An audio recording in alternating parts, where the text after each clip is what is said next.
Salut à tous les amis, c'est Shine3 et on se retrouve aujourd'hui pour un nouveau tuto sur Visual Basic.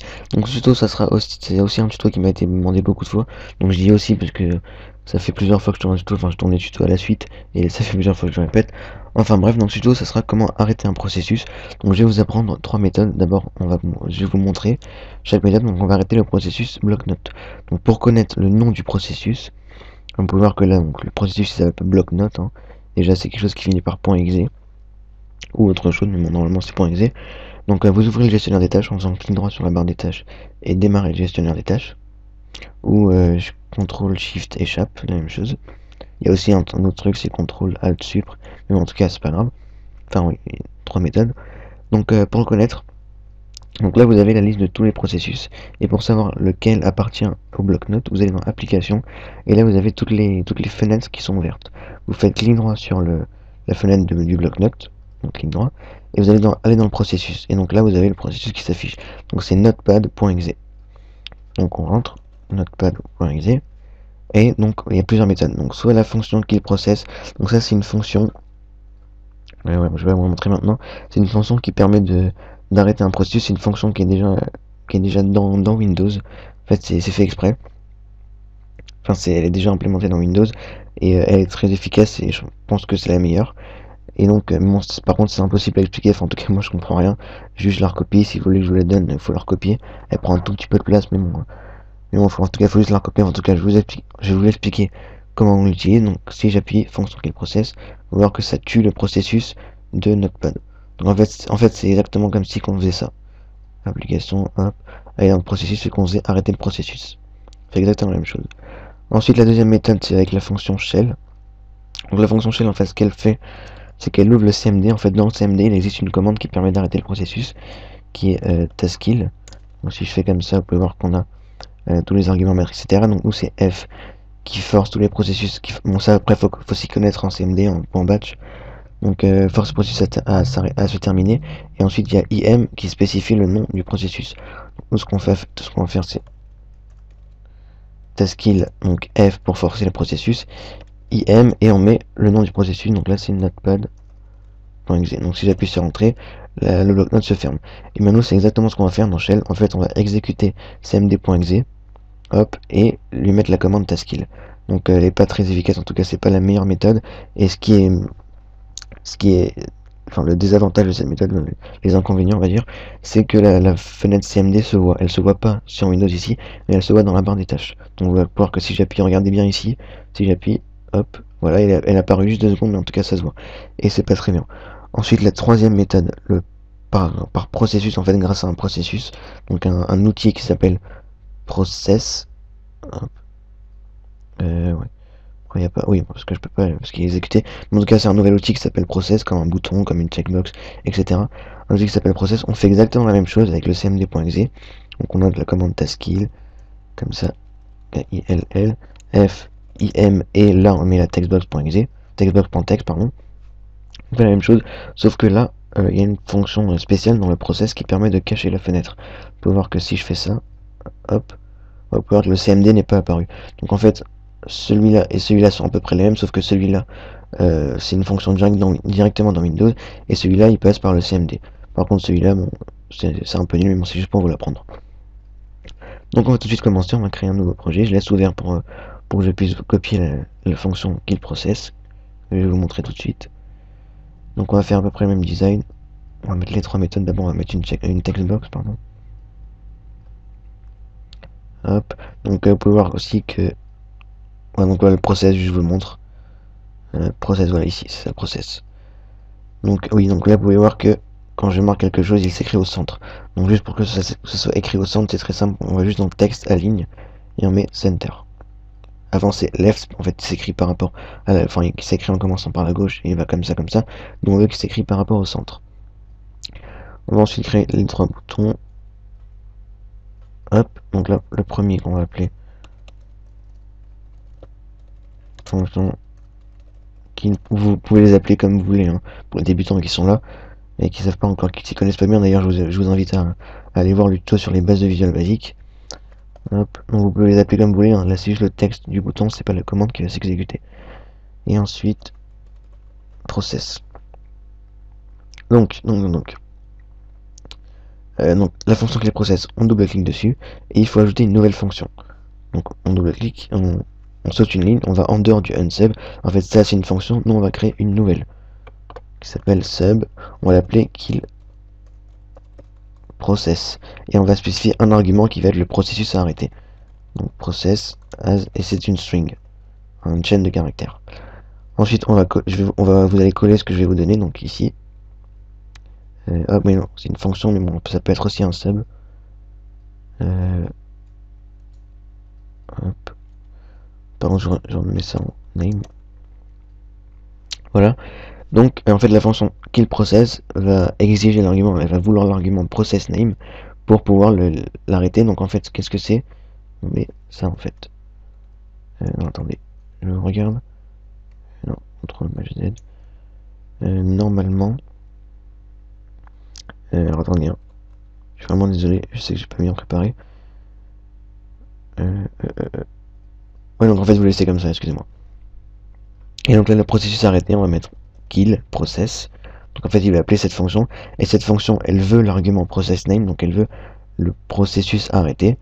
Et donc, c'est une string, donc une chaîne de caractères entre guillemets. Donc là, on rentre le processus arrêté. Donc si on met notepad.exe et que j'exécute, donc je vais ouvrir le bloc-notes, j'appuie ici, et voilà, le notepad s'arrête. Donc on veut pas qu'il ferme le notepad, on veut qu'il ferme ce qui est marqué dans la textbox. Donc on va tout simplement remplacer ça par textbox1.text. Voilà, et donc là, si j'ouvre le bloc-notes et que je mets notepad.exe, si je mets autre chose, par exemple tnotepad, ça marche pas parce qu'il n'y a aucun processus qui s'appelle tnotepad. Par contre, si je mets notepad.exe, hop, ça marche.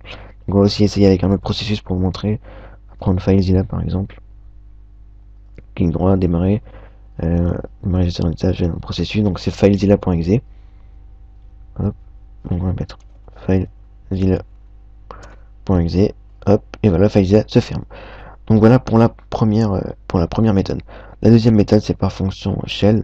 Donc c'est tout simplement shell qui permet d'exécuter un fichier. Et donc le fichier, si on met par exemple cmd.exe et qu'on appuie sur shell, hop, le cmd va s'ouvrir.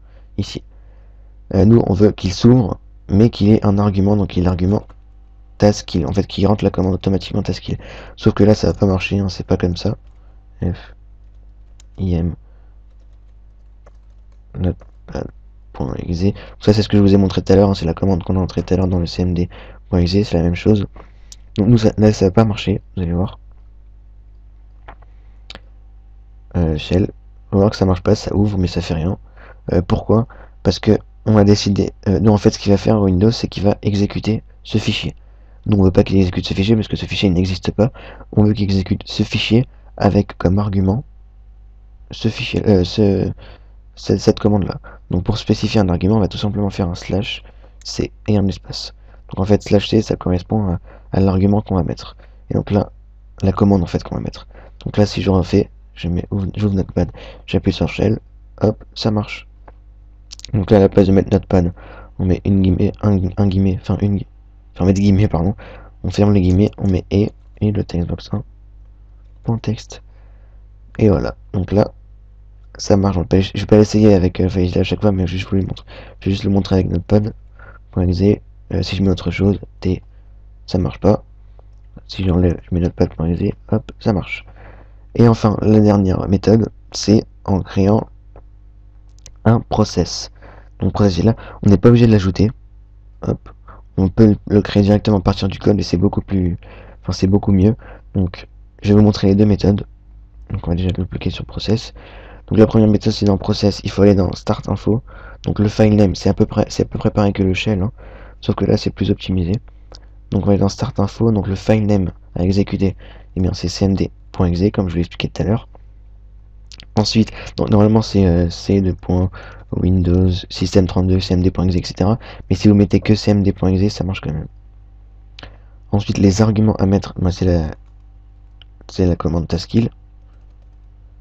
Taskkill f im notepad.exe. Donc voilà, ce qui est chiant avec ce qui est pas bien avec cette méthode, pardon, c'est que on est obligé, enfin quoi qu'il arrive, on est obligé de modifier la fonction argument avec le code. Donc vaut mieux tout faire avec le code au lieu de faire une partie avec les propriétés et une autre partie avec le code. C'est mieux de faire tout avec le code, je vais vous montrer tout de suite.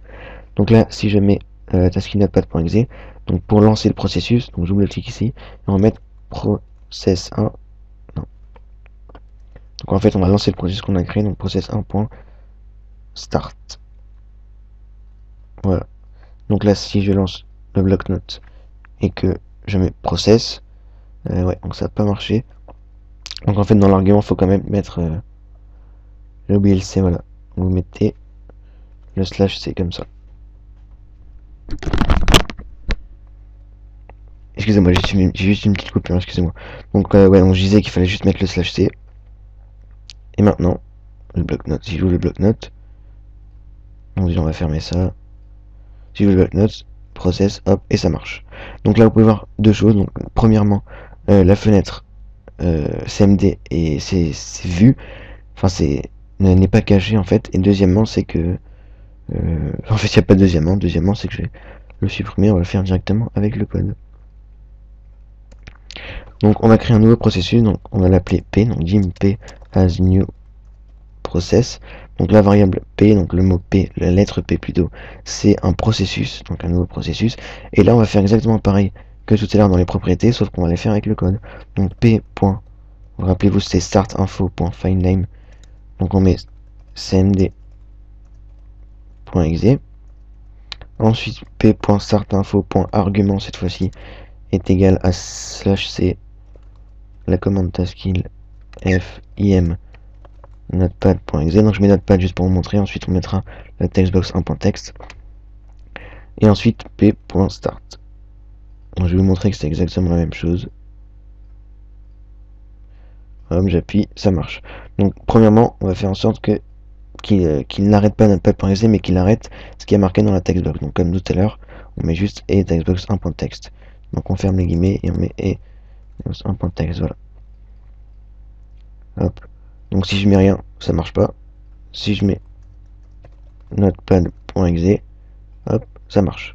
Maintenant pour cacher, c'est très simple, on va tout simplement rajouter une propriété, donc réassigner une propriété, donc p.startinfo. Donc c'est Windows style, donc je crois pas que c'est ici alors. Alors attendez. Startinfo. Attendez, je suis vraiment désolé. J'ai un petit doute là. On va tout simplement regarder ici. Ah bah si, c'est quand même Windows style, moi j'avais pas trouvé. p.startinfo. Voilà, Windows style est égal à la. Donc là on va mettre le style de la fenêtre qui va s'afficher. Donc normalement si vous arrivez à tout, vous appuyez juste sur commun et vous avez toutes les commandes qui sont en commun avec cette propriété. Donc on peut faire en sorte que la fenêtre soit cachée, que la fenêtre soit maximisée, ça veut dire qu'elle soit en grand. Bon, la fenêtre CMD elle est jamais en grand, elle est tout le temps à moitié, même si elle est en grand. Donc ça marchera pas de toute façon, ça marchera mais qu'à moitié. En minimize, donc ça c'est réduit dans la barre des tâches, en fait c'est ce truc là, comme ça. Là il est minimisé, donc il est réduit dans la barre des tâches. Excusez-moi pour la vibration si vous avez entendu. Et aussi donc en normal, donc c'est normal. Nous on veut hidden, donc caché. Et donc là, si je remets bloc-notes, que je fais notepad.exe, que je clique sur process en fait, ça marche et on n'a pas vu la fenêtre CMD qui s'est affichée ni ici ni sur Windows. Donc voilà, j'espère que vous avez aimé ce tuto, j'espère que vous avez apprécié mon travail et mon travail, on dirait que je fais le mec, enfin bref, j'ai n'importe quoi. Ouais, donc je vous mettrai cette fonction dans la description où je vous mettrai soit le projet, peut-être la fonction c'est mieux parce qu'après c'est facile. Mais en tout cas, voilà, je vous laisse 2 secondes si jamais vous voulez recopier ça et ça. Au pire, vous mettez pause. Hein. Mais bon, en tout cas, je mettrai ce texte dans la description. Donc aussi, je vais sûrement oublier de mettre ça parce que les tutos, je les upload très longtemps après. En fait, je tourne à peu près 10 tutos le dimanche, par exemple. Et je les upload dans la semaine, même 2 semaines, voire 3 semaines après. Donc si jamais j'oublie, dites-le moi hein, dans les commentaires, je le remets. Donc voilà, j'espère que vous avez aimé ce tuto. Si c'est le cas, n'hésitez pas à mettre un pouce vert ou de vous abonner si c'est pas déjà fait. Et on se retrouve plus tard pour de nouvelles vidéos. Allez, salut!